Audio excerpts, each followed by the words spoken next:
Oh, the issues. So today we'll be taming the DEINOTHERIUMs, which are quite possibly one of the best mods, if not the best modded dino in the game, and you'll find out why.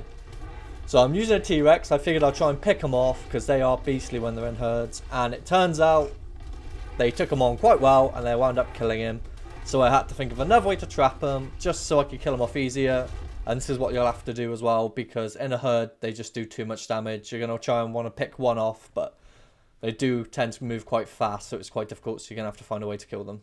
If they're in a big enough herd, they might even give a tame Giga a run for its money, as long as it's not beastly stats, so you got to be careful. What I did was try and trap them, put them in some bear traps as well, and then shotgun them down, which worked quite well, so get into it.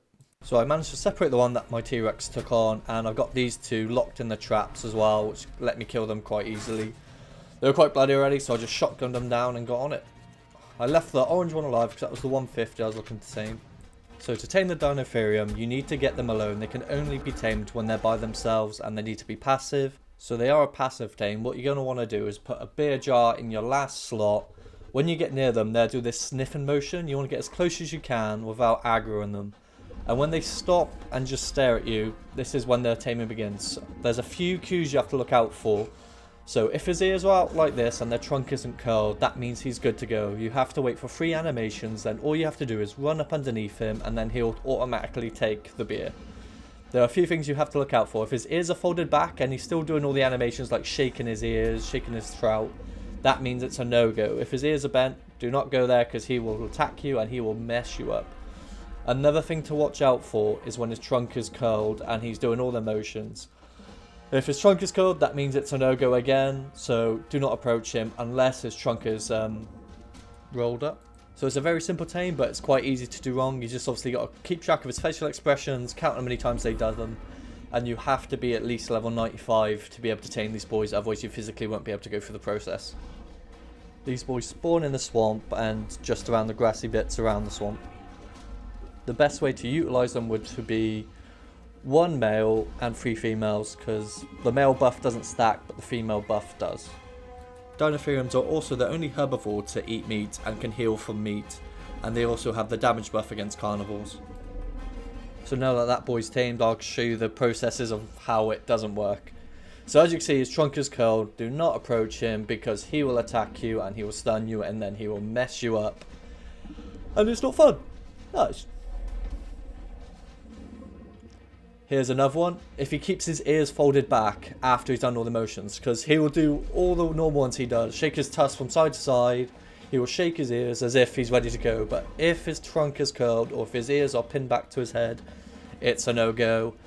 And in this clip, I could see this, and instead of approaching him, I just ran away, and then it sort of reset the taming process, so there was no issue. So we'll start with the moveset. They have 2 roars. One's just an aesthetic one, which is this one, and there's another one that provides a certain buff depending on the DEINOTHERIUM. And then there's a stomp attack, which is the left trigger / normal attack button. This attack can break through rock elemental's natural armor. That's how strong it is. If you turn to the side while holding this attack, you can do a large stomp attack, which does more damage. It also provides good knockback. The secondary attack doesn't have as good as knockback, but it's a lot faster and it has a 2-second cooldown and it does almost the same amount of damage. So now I'll show you the herd pack bonus in action. So I've whistled them to attack this Brachio. As you can see, as soon as they start attacking, they will trigger their own buffs. So I've got 3 females there, so I will receive all 3 stacks of the female protection buff. So I'll get 50%, and then when I do my roar, they receive the 15% damage buff, and I taunt all the enemies to me. So this is quite useful. Obviously, you can probably utilise this in many ways. Another thing to note is only the male can be the herd leader. The male gains a damage buff every time they roar, which is 15%, which provides it to all nearby allies, and this can stack with Karcher passive. The female's ability roar provides a damage protection buff, and this can stack up to 3 times, giving you 15% in total, 5% per.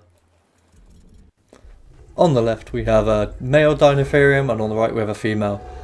On the left you can see as I'm walking backward there are fists, this indicates the damage buff, and on the right there are shields, which indicates the defense buff. Nice. Thanks for watching. I'll see you in the next one. Nice.